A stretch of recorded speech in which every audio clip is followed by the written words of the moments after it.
नमस्कार मित्रांनो, संजय गांधी निराधार योजना आणि श्रावणबाळ योजना या योजनेचे पैसे आता पडायला सुरुवात झालेली मित्रांनो. तर बघा, 1,500 रुपये श्रावणबाळ योजनेवाल्याला पडलेले. त्याच्यानंतर संजय गांधी निराधार मध्ये जे अपंग व्यक्ती आहेत म्हणजे दिव्यांग, त्याला मित्रांनो काही जणांना 2,500 पडलेले आणि काही जणांना 1,500 पडलेले. आता याच्यामध्ये बरेच जण असे म्हणतील की सर आम्हाला 1,500 पडले, काही 2,500 कसं काय पडले. तर याच्यामध्ये काय माहितीये का, तुमची एक चुकी झालेली आहे. तुम्ही काय केलेलं आहे, तुमचं जे UDID कार्ड आहे आणि तुमचं जे अपंग प्रमाणपत्र आहे ऑनलाईनचं, ते तुम्ही तहसीलमध्ये जमा केलं नाही. त्या गोष्टीमुळे काय झालं माहितीये का, तुम्हाला जो येणारा हप्ता आहे 2,500चा तो आला नाही. म्हणजे तुमची जी पगार आहे ती 2,500ची ती आली नाही. आणि श्रावण बाळवाल्याला काय माहितीये का, 1,500 पडते, त्याला वाढीव रक्कम मिळणार नाही. दिव्यांगासाठीच ही जी रक्कम आहे मित्रांनो, वाढीव 1,000 म्हणजेच 2,500 जी रक्कम आहे ती दिव्यांग बंधूंनाच पडणार आहे, बंधू भगिनींना. तर याच्यामध्ये काय झालं माहितीये का, बऱ्याच जणांना अशी चुकी झाली किंवा त्याचं जे UDID कार्ड आणि अपंग प्रमाणपत्र तहसीलमध्ये न जमा केल्यामुळे काय झालं माहितीये का, त्याच्याकडे तुमचा डाटा गेला नाही.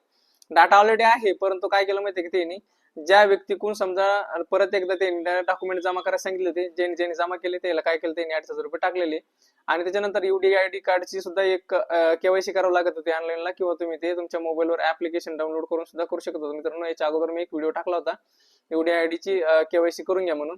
तर बऱ्याच जणांनी केली, परंतु काय झालंय, तहसीलमध्ये डॉक्युमेंट न जमा केल्यामुळे त्याला पेमेंट पडलं नाही. आणि ज्यांनी डॉक्युमेंट ते अपलोड केले समजा नेऊन दिले तहसीलमध्ये, त्याला काय झालेले, ते 2,500 रुपये पेमेंट पडलेले. आता राहिला प्रश्न, बरेच जण काय म्हणतील माहितीये का, मग आमच्या मागच्या पगारीचं काय नेमकं, आता मागची पगार मला पडलीच नाही तर मागच्या पगारीचं काय करायचं. मागच्या पगाराचा प्रॉब्लेम असा झाला की इलेक्शन पिरियडमुळे आचारसंहिता वगैरे चालू असल्यामुळे काय झालं माहितीये का, पेमेंट त्यांनी टाकलं नव्हतं. आणि टाकलं तर विरोधी पक्षवाले काय म्हणते, निवडून येण्यासाठी यांनी काय केलं, पेमेंट टाकलं. त्या गोष्टीमुळे जसं लाडक्या बहिणीचा हप्ता त्यांनी एकच टाकला होता आचारसंहितेमुळे, तसं तुमचं पण काय झालं, त्यांनी पेमेंट रखडलं होतं. जर तुम्हाला मागचा हप्ता नसेल आला आणि हा हप्ता जर आला तर तुम्हाला काही प्रॉब्लेम नाही, तुमची पगार कंटिन्यू चालू राहणार. बरेच जण गोंधळून जाते की मागचा आला नाही, हे आले तर मग पगार पुढे चालून बंद पडेल का, तसं काही होणार नाही.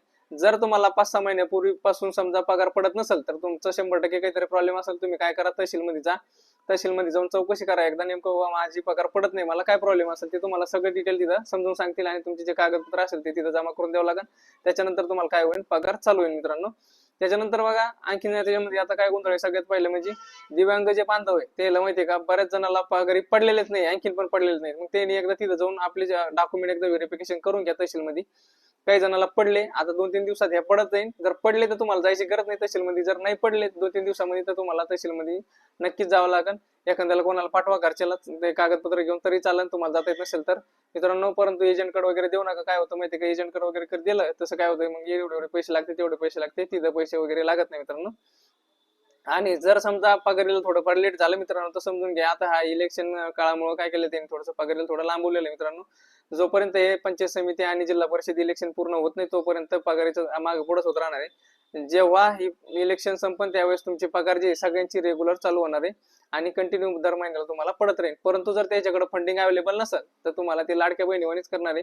कधी पडेल कधी नाही पडणार, कारण गव्हर्नमेंटकडे फंडिंगची खूप सारा प्रॉब्लेम आहे. त्याच्यात राजकारण असं झालेलं आहे आणि राजकारणामध्ये सध्या अजितदादा पवार हे असं झाल्या गोष्टीमुळे सुद्धा सध्या थोडंसं राजकारणामध्ये थोडंसं विचलित वातावरण आहे. त्या गोष्टीमुळे पण तुमच्या याच्याकडे थोडंसं कमी लक्ष जाईल त्याचं मित्रांनो. तरी पण सावध राहा आणि गोंधळून जाऊ नका. धन्यवाद.